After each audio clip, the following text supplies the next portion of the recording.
Hello my dear students, welcome to technical classes online platform. आज fourth semester mechanical वाले साथ साथ automobile students वाले को थर्मल इंजीनियरिंग में लेक्चर नंबर 8 लेकर आए हैं। आज के वीडियो लेक्चर में हम लोग बात करेंगे रिवर्सेबल प्रोसेस किसको कहते हैं और इरिवर्सेबल प्रोसेस किसको कहते हैं। रिवर्सेबल प्रोसेस और इरिवर्सेबल के बीच में क्या क्या कंपैरिजन हो सकता है, या हम लोग रिवर्सेबल प्रोसेस और इरिवर्सेबल प्रोसेस को कैसे डिफरेंशिएट आउट कर सकते हैं। ये आपके एग्ज़ाम में, सेमेस्टर एग्ज़ाम में 4 मार्क्स में आ सकता है। साथ साथ ये भी इम्पॉर्टेंट है कि रिवर्सेबल प्रोसेस और इरिवर्सेबल प्रोसेस आपको समझ में आना चाहिए।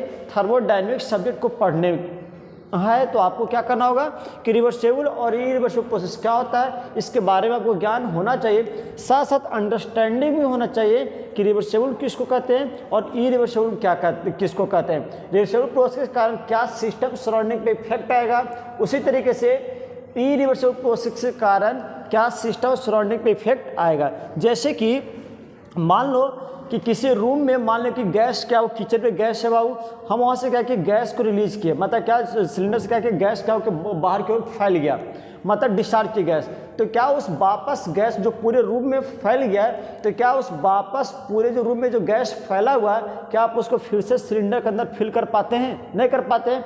मतलब क्या, जो प्रोसेस हुआ, प्रोसेस जो हुआ मतलब गैस का एक्सपैंड किया, रूम में पूरी तरह से फैल गया लीकेज होने के कारण, तो क्या वो वापस पूरा गैस सिलेंडर में फिर से आ सकता है, स्टोर हो सकता है?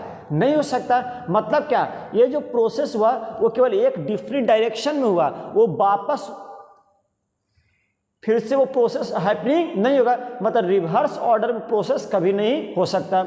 उसी तरीके से कोई मान लीजिए एक रॉड है बाबू, वो गर्म हो रहा है, तो जो हीट का ट्रांसफर हो रहा है वो कहाँ से कहाँ आ रहा है? हायर टेम्परेचर से लोअर टेम्परेचर। कभी हीट का ट्रांसफर देखें, लोअर टेम्परेचर से हायर टेम्परेचर पे कभी हीट का ट्रांसफर होता है? नहीं। मतलब क्या, ये जो हीट का ट्रांसफर हायर टेम्परेचर से लोअर टेम्परेचर हो रहा है, वो एक डिफरेंट डायरेक्शन में हीट ट्रांसफर हो रहा है। मतलब क्या, बोथ डायरेक्शन में कभी भी हीट ट्रांसफर नहीं होता, मतलब बाई डायरेक्शनल हीट ट्रांसफर नहीं होता है। तो ये सब एग्जाम्पल क्या है? ये सब एग्जाम्पल इरिवर्सेबल प्रोसेस का है। तो क्यों ऐसा होता है, इसके पीछे क्या लॉजिक है, क्या रीजन है, ये सब हम बात करेंगे। चलिए, दूसरी बात, रिवर्सेबल प्रोसेस और इरिवर्सेबल प्रोसेस में बात करने के लिए हम लोग ऑलरेडी पिछला वीडियो लेक्चर में क्वासी स्टैटिक प्रोसेस और non quasi static process already बहुत ही अच्छे तरीके से कंप्लीट किए थे।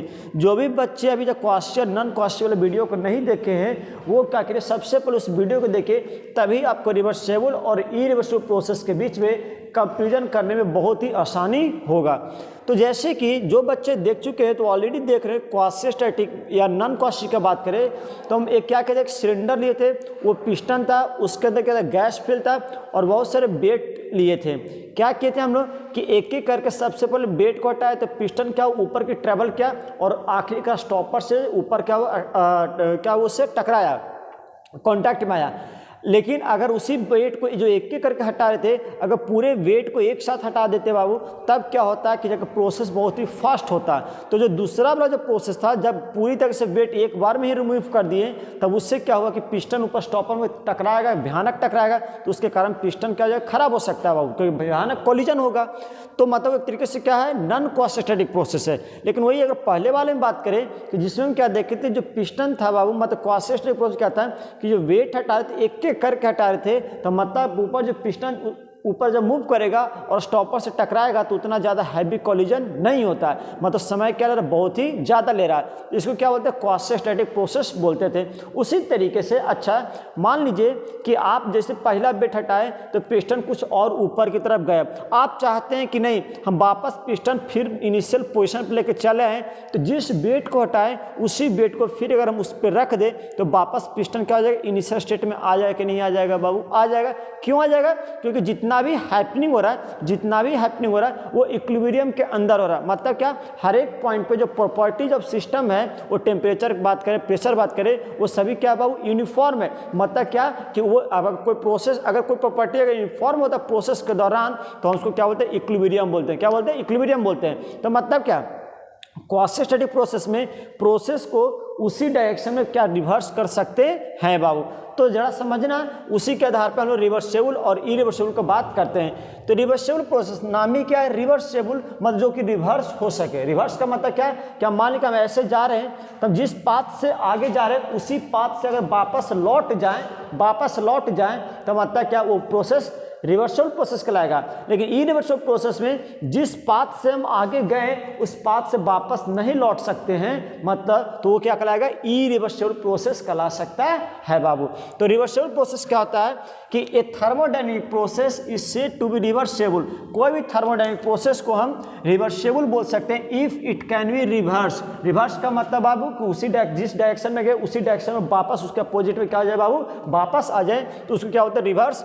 इन सच a manner that it follows the same path, जिस पाथ से हम आगे की तरफ गए थे उसी पाथ से वापस आ गए बाबू, and the system and surrounding returns back to the initial state. अगर उसी पाथ से वापस आएंगे तो जो सिस्टम और सराउंडिंग था, जो भी प्रॉपर्टीज में चेंज हुआ था वो वापस इनिशियल स्टेट में क्या आ जाएगा बाबू, आ जाएगा। जैसे माने पीवी डायग्राम का बात करते हैं, तो स्टेट नंबर 1 है, कोई प्रोसेस कर हम क्या कि उसका स्टेट बदले, तो 1 से कहाँ गए बाबू, 2 पे गए। तो इस प्रोसेस पाथ, जिस पाथ से गए थे प्रोसेस पाथ से गए बाबू, और अगर वापस हम 2 से 1 चाहते हैं कि हम वापस हम इनिशियल स्टेट 1 अचीव कर ले, अगर उसी प्रोसेस पाथ से रिवर्स हो जाए बाबू, तो यहाँ जैसे देखिए यहाँ से यहाँ गए और ये एरो क्या बता रहा है कि इसी पाथ से वापस 1 पे आ गए बाबू, तो इस प्रोसेस को हम क्या बोलते हैं बाबू, रिवर्सेबल बोलते हैं। क्या बोलते हैं, रिवर्सेबल बोलते हैं। लेकिन इरिवर्सेबल प्रोसेस में क्या है, एक ऐसा थर्मोडायनेमिक प्रोसेस है जिसमें कि कभी भी आप रिवर्स नहीं हो सकते। जिस रास्ते से गए हैं, मतलब कि मान लो कि इसी रास्ते 1 से 2 गए, इस रास्ते से गए तो इस रास्ते से वापस आप नहीं आ सकते हैं। वापस जब नहीं आइएगा तो मतलब क्या, सिस्टम और जो सराउंडिंग्स होता है वो कभी भी इनिशियल कंडीशन में कभी भी रिटर्न नहीं हो सकता है। अब क्या है कि ये भी देखे थे कि क्वासी स्टैटिक प्रोसेस में apart from initial final state intermediate states भी मिलता था, और सभी स्टेट पे इनिशियल का बात करें, फाइनल का बात करें या इंटरमीडिएट स्टेट्स का बात करें, हर जगह क्या था, प्रॉपर्टीज क्या था, यूनिफॉर्म था, तो इक्विलिब्रियम में था। तो मतलब क्या कि इसको हम लोग क्या जॉइंट लाइन से बनाए थे, मतलब प्रोसेस क्या बहुत ही स्लो है। लेकिन वही बात अगर नॉन क्वासी का बात करें तो हम इसे क्या देखे थे कि जो इनिशियल स्टेट और फाइनल स्टेट मालूम होता है, लेकिन इंटरमीडिएट स्टेट्स मालूम नहीं होता। मतलब क्यों नहीं मालूम होता है, क्योंकि आज इतना कम समय प्रोसेस कंप्लीट हो जाता है, बहुत ही फास्टली प्रोसेस कंप्लीट होता है, हमके बीच में इंटरमीडिएट स्टेट मिलता ही नहीं है। और यहाँ पे जितना भी प्रॉपर्टीज सिस्टम का वो क्या इक्विलिब्रियम में नहीं रहता, मतलब यूनिफॉर्म नहीं रहता है। तो सेकंड पॉइंट, अच्छा जो रिवर्सेबल प्रोसेस है मतलब क्या कि एक तरीके से केवल आइडियल है। रियल में जितना भी प्रोसेस होगा बाबू, हम रियल में जितना भी नेचुरल प्रोसेस हैपनिंग हो रहा है, जो कुछ भी हम प्रोसेस कराएंगे वो रियल में कोई रिवर्सेबल होगा ही नहीं। मतलब सभी जितना भी प्रोसेस हो रहा है वो क्या हो रहा है, इरिवर्सेबल प्रोसेस हो रहा है। जैसे कि हीट का ट्रांसफर हायर टेम्परेचर से लोअर टेम्परेचर अपने आप हो रहा है। क्या हीट का ट्रांसफर लोअर टेम्परेचर से हायर टेम्परेचर होता है बाबू? कभी नहीं होता। अच्छा, उसके बाद अगर हम बात करें बाबू कि वही बोले कि अगर कोई किचन में गैस है और वहाँ से गैस लीक कर रहा है तो पूरे रूम में क्या जाएगा, भर जाएगा, फैल जाएगा, तो क्या वो वापस पूरे रूम में जो गैस फैला वो वापस का सिलेंडर में चला जाएगा? नहीं जाएगा। मतलब ये भी तरह से क्या एक इरिवर्सेबल प्रोसेस है। उसके बाद माने कोई फ्रूट्स है, कोई फल है, वो क्या होगा, पक गया तो क्या वापस हो जाके फिर से कच्चा हो जाएगा? वो ऐसा तो होता नहीं है बाबू। इसका मतलब क्या कि जितना भी रियल प्रोसेस है वो कभी भी जाके रिवर्सेबल नहीं हो सकता है। मतलब क्या है कि वो एक तरीके से इरिवर्सेबल प्रोसेस है। इसीलिए बोला जाता है कि रिवर्सेबल प्रोसेस को आइडियल प्रोसेस बोला जाता है। क्या बोला जाता है? आइडियल और एन इमेजिनरी प्रोसेस। क्या वो इमेजिनरी प्रोसेस बोला जाता है। उसी तरीके से इरिवर्सेबल प्रोसेस को एक्चुअल और रियल प्रोसेस बोला जाता है। क्या बोला जाता है? रियल प्रोसेस बोला जाता है। उसके बाद the changes that occur during the reversible process, तो रिवर्सेबल प्रोसेस के दौरान जो कुछ भी चेंज आ रहा है सिस्टम और सराउंडिंग के स्टेट्स में वो हमेशा इक्विलिब्रियम में होता है। क्या होता है? इक्विलिब्रियम में। मतलब हर एक स्टेट्स पे जो प्रॉपर्टीज है जो सिस्टम का वो क्या होता है, यूनिफॉर्म है, मतलब उसमें कोई चेंजेज नहीं आएगा। लेकिन यहाँ अगर बात करें वो क्या होता है, नॉन इक्विलिब्रियम में होता है। मतलब इरिवर्सेबल प्रोसेस में हर एक स्टेट पे जो प्रॉपर्टीज है वो कभी भी यूनिफॉर्म नहीं होता, मतलब नॉन यूनिफॉर्म होता है।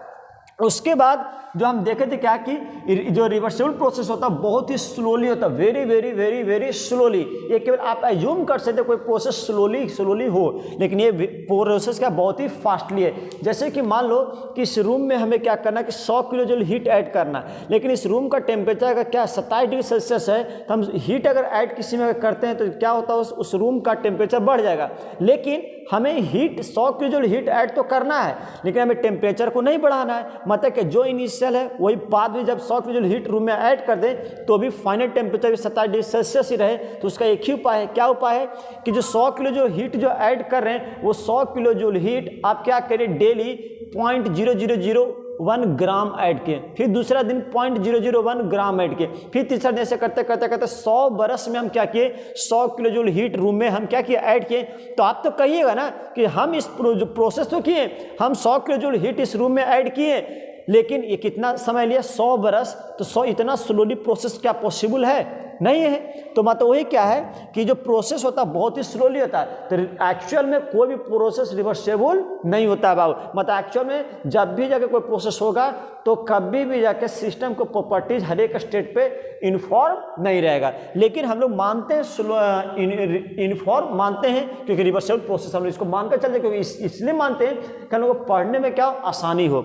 उसके बाद देखिए क्या कि रिवर्सेबल प्रोसेस का कैसे पता चलता है रिवर्सेबल है कि इरिवर्सेबल है। तो रिवर्सेबल प्रोसेस का जो ग्राफ बनाते हैं वो हमेशा ज्वाइंट लाइन से बनाते हैं, और इरिवर्सेबल प्रोसेस का जो ग्राफ बनाते हैं वो क्या बनाते हैं, डॉटेड लाइन से बनाते हैं। समझ में आ रहा है? अच्छा, नेक्स्ट एग्जाम्पल कुछ आपको याद रखना। अभी आप एग्जाम्पल याद रखिए, जैसे आगे बढ़ेंगे तो हर एक के बारे में डिटेल हम बात करेंगे, और एक टॉपिक मिलेगा कि इरिवर्सिबिलिटी। क्या मिलेगा? इरिवर्सिबिलिटी।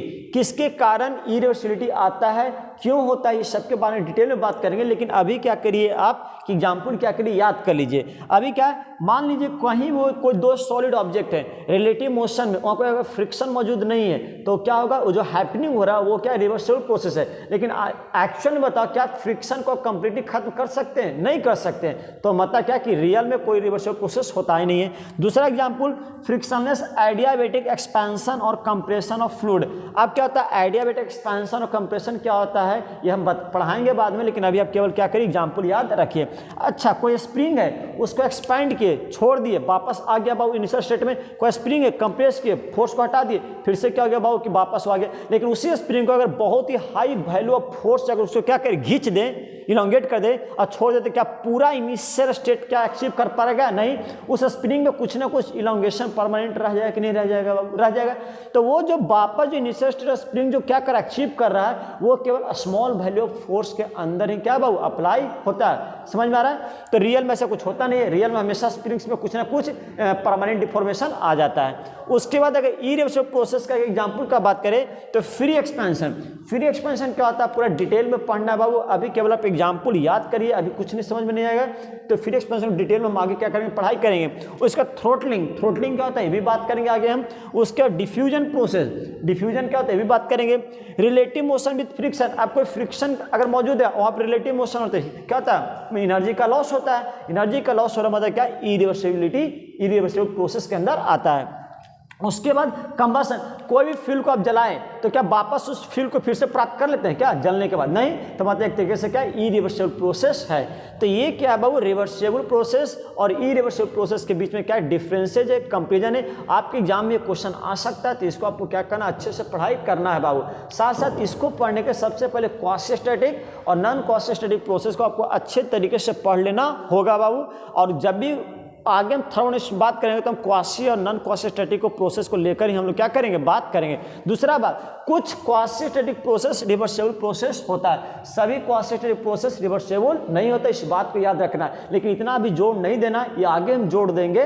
तो मतलब क्या कि सभी क्वासिस्टैटिक प्रोसेस रिवर्सिबल नहीं होता है, तो मतलब इसको और आगे हम समझेंगे। लेकिन अभी क्या करिए आप इतना ही पॉइंट्स क्या करिए बाबू, याद करिए और इसको अच्छे से कॉपी नोट्स बनाइए और धीरे धीरे पढ़ते चलिए। नेक्स्ट वीडियो लेक्चर में हम लोग बात करेंगे एक one of the most important topic का बात करेंगे, that is what is point function and what is path function. Point function क्या होता है, पाथ फंक्शन क्या होता है, इसके बारे में हम लोग बात करेंगे। और प्रेशर, टेम्परेचर, वर्क, हीट, ये सब पॉइंट फंक्शन है कि पाथ फंक्शन है, उसके बारे में बात करेंगे। ये भी टॉपिक बहुत ही इंपॉर्टेंट है, इससे एक ऑब्जेक्टिव क्वेश्चंस भी आएगा सेमेस्टर एग्जाम में, और साथ साथ आपके इसे कन्वेंशनल क्वेश्चन मतलब दोनों के बीच में पॉइंट फंक्शन और पाथ फंक्शन के बीच में डिफरेंस लिखने के लिए भी आएगा 4 मार्क्स में। सो अगले वीडियो लेक्चर में बाबू मिलते हैं, तब तक के लिए टेक केयर, खुश रहिए।